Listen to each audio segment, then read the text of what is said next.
We are finally through to the final of the 2025 FIDE World Cup tournament. So in this final match, we have Jawakhir Sindarov, 19 years old from Uzbekistan. What an incredible prospect. I mean, he really has incredible confidence. And he's playing against 26-year-old Wei Yi, of course, a former prodigy from China, I should mention. Yeah, in his teenage years, he seemed to be breaking through and to right to the world's elite. But then he went off and studied at university, and only in the past couple of years has he come back. You might remember he won the Tata Steel tournament, and well, he's proved what a solid competitor he is in this tournament. So a very interesting final. Of course, they have both now qualified for the candidates. That's really those are the big prizes in the World Cup. But of course, they're fighting it out to see who takes first place as well. And there's a bit of prize money at stake. So in this video, I'm going to show you their first game, and it's a fascinating encounter. I'm going to do a separate video with the game between Andrei Yesipenko and Nodibek Yakubayev. And in a way, that third place playoff, there is more at stake there because they're playing for a candidate's place. But anyway, I'll talk about that game, which is also fascinating, in a separate video. I should also mention two other things before I start the game. Chessable are holding a sale at the moment, so my courses on the Kalashnikov and on the anti-Sicilians, they're on sale right now for just 3 days. So now is your chance to get my Chessable courses at an absolute bargain. I'll put the links down below in the comments. And also, I'm doing a live broadcast on Tuesday evening, 7 o'clock UK time. I'll be interviewing Charles Hurton, who has written an excellent book on Paul Morphy, and I'm going to be interviewing him and looking at some games by Paul Morphy as well. So don't miss that. Again, I'll put the link when we have it on the channel. So don't miss that. Right, let's crack on with this game. Game 1, Jawakhir Sindarov from Uzbekistan against Wei Yi from China. Sindarov, playing white, opened with e4, and Wei Yi went for his customary Petrov. Of course, he plays other things, but this is a real Chinese speciality. They know it so well. And both players played so quickly. This was a big theoretical battle. And very, very interesting line. There are lots of alternatives, of course. However, this has been discussed quite a lot. So f4. White is playing in a really straightforward way. White has this very nice 4-3 pawn majority on the king's side, and is looking to advance the E and F pawns with this beautiful steamroller and have a go at black's king, and it's extremely dangerous. However, methods have been found to counter this. So Wei Yi grabs that important bishop on d3 and prevents f5 with g6. And this is a well-known position. Yes, white has a lead in development, potentially a nice kingside attack. However, black is pretty solid, nice pawn on d5, and those two bishops are lurking in the wings. Bishop e3. Now, I remember looking at this position years ago. There was a very interesting game between Judith Polgar and Boris Gelfand, played in Khanty-Mansiysk 2009, which went bishop e7, like this. And then typically, Judith simply sacked the exchange to get an attack. But Boris defended brilliantly and managed to win the game. Don't have to go for it with f5. You can also play knight g3, and that's been explored quite a lot. There's a brilliant game between Robson and Xiong. I think I might have covered that on the channel. Anyway, instead of bishop e7, c5 played by Wei Yi, played very, very quickly. This is the computer recommendation. It's the most aggressive move. Black sets up with a really strong centre. Hasn't developed yet, but yeah, it really challenges white. And, well, Sindarov doesn't back down. These moves still coming very quickly from both players. And Wei Yi goes for it. d4. Okay, what's going on? Is black winning a piece? Well, no. Knight e4 played. And this is a fascinating position. It is possible to take the bishop, but black would have to suffer. White gives up a piece. Okay, let's stop the king castling. And then queen b5 with the idea rook d1. Now black can put up a defense here. The computer thinks that white is slightly better, whatever that means in a position like this. But it certainly means that the position is playable for white, and this looks pretty terrifying. Understandably, Wei Yi declined to go in for that, played bishop e7 after 15 seconds, so he obviously knew the position extremely well and was confident about black's defensive possibilities. Indeed, you can see once the f5 square is well blockaded, then it's very difficult for white to make progress. Nevertheless, white still has some chances, you know. Be nice to throw this one in there. That's why castles happens. And g4. Now I think Sindarov has to go for it. If you hang around with moves like rook d1, of course, it might be nice to get in c3 to break down this pawn. But then black takes over the initiative, hitting this knight, and the rooks come to the middle, and I think black is absolutely fine. Instead, Sindarov played g4, so this is really fighting for the initiative. Of course, in this case, if bishop takes, then it's white's queen that dominates the position. See, you know, both players want to sort of claim the higher ground here. So the bishop goes back to d7. Okay, now it's starting to look a little bit more promising for white. However, once you play g4, then that bishop reaches the long diagonal, and white's king could be pretty breezy there. So, very double-edged position. Bishop g3. Now white is ready for f5. Incredibly dangerous. So d3. Excellent move. Wei understands the position really well. I have no doubt this was home preparation. Both players still playing quickly. We're on move 16. If queen takes d3, bishop takes g4, black has no difficulties. You can see that black controls f5. So pawn takes pawn and f5. So this has to be taken, really. If you play pawn takes, then bishop takes, and you can see backward pawn, beautiful bishop. The queen will come to the middle. This bishop doesn't look very good. I mean, black should be fine there. So Wei Yi took on f6. So this is a pretty good piece. I mean, white could play like this. I don't think white is in any danger here. By the same token, I feel that black has pretty good counterplay because that bishop is going to reach the long diagonal. And although black is a pawn down, I don't think it really matters that much. Good counterplay. Sindarov still playing quickly. Played rook e1, bishop d4 check, and bishop f2. Now, not a good idea to take here, because then this will happen. Well, if rook g4 check, then the king goes in the corner and there's going to be a huge check on f6.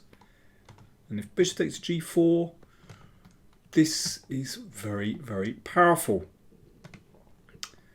And this move looks like it's going to do for black, basically. Let's go back. So bishop b5 played. Queen f3.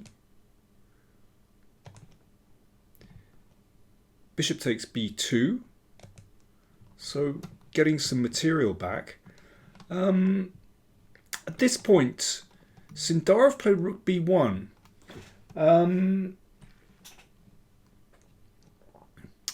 Inaccurate. He should play bishop takes c5. And, well, the game will probably simplify like this. And, yeah, basically black has sufficient compensation here. Although white is still a pawn up.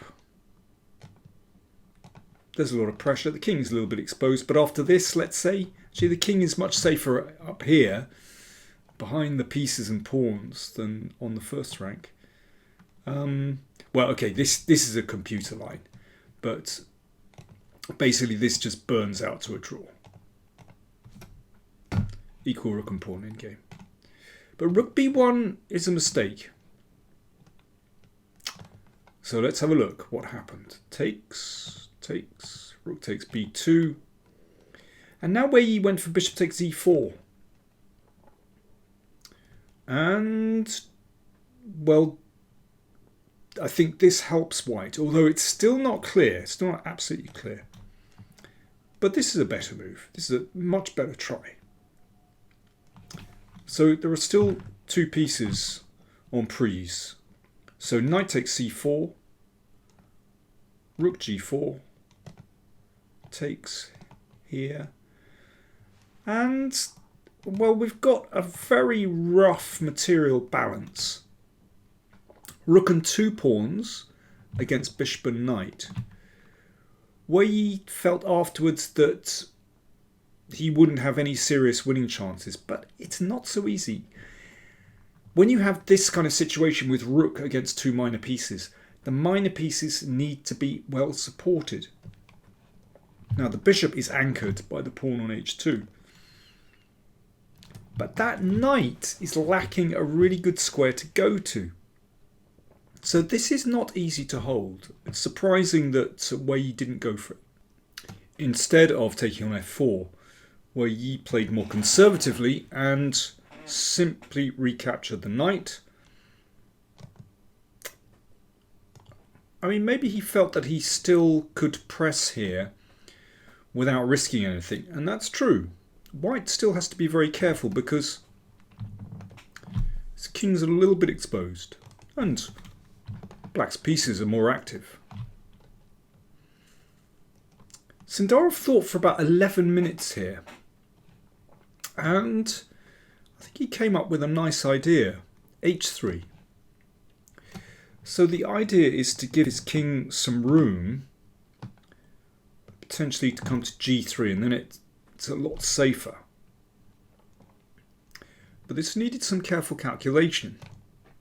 So rook d3 is quite scary.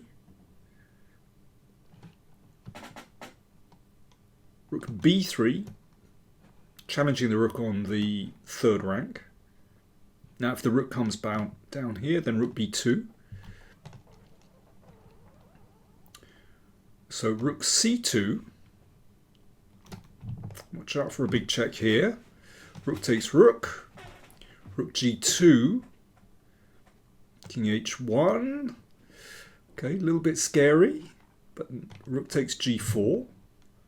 Discover check. Rook df3, blocking. Rook g3. And that sequence basically has resulted in this endgame where Wei Yi is a pawn up.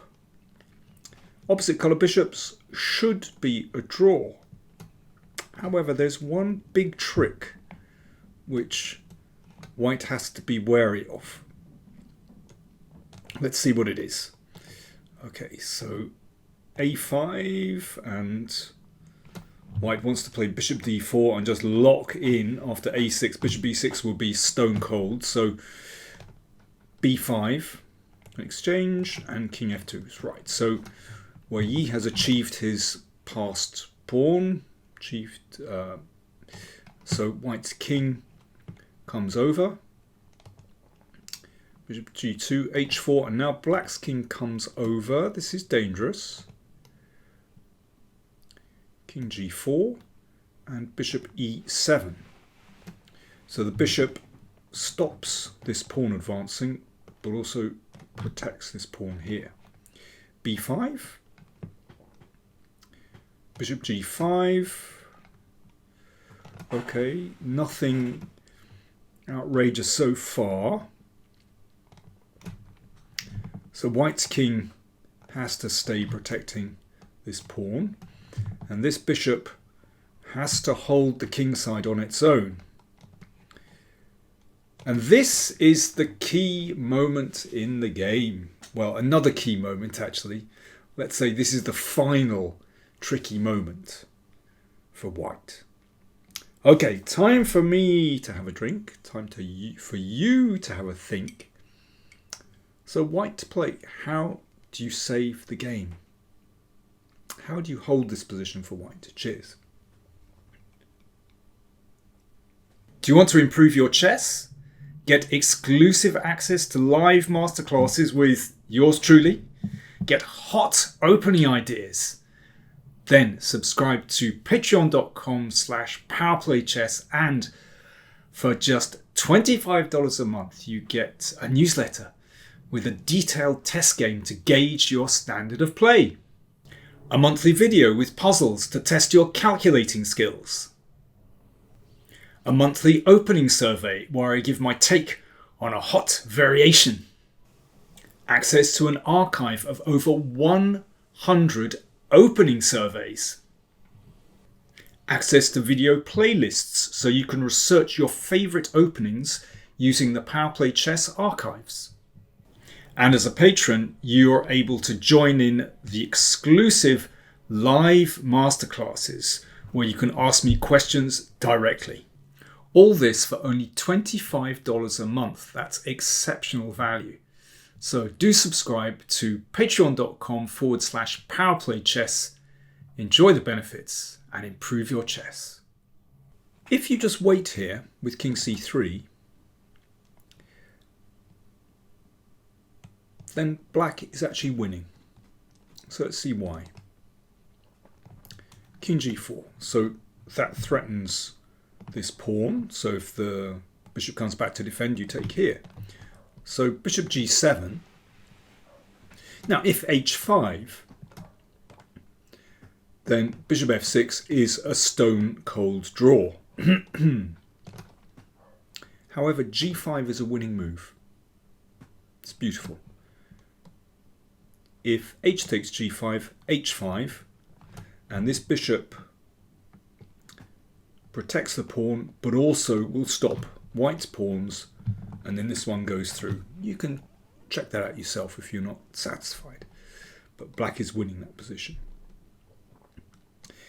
And there's an extraordinary variation after g5.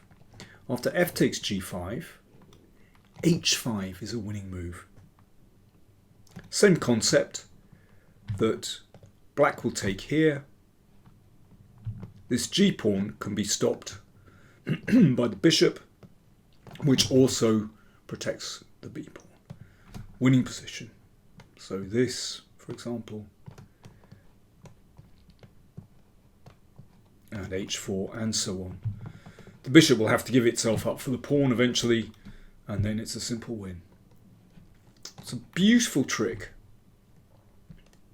So in this position, white cannot just wait.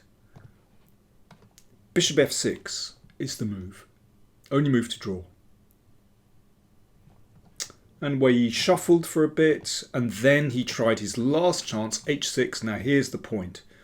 White has to play bishop g7. That's what Sindarov played, and they agreed to draw. If king takes pawn, bishop takes pawn, stone cold draw.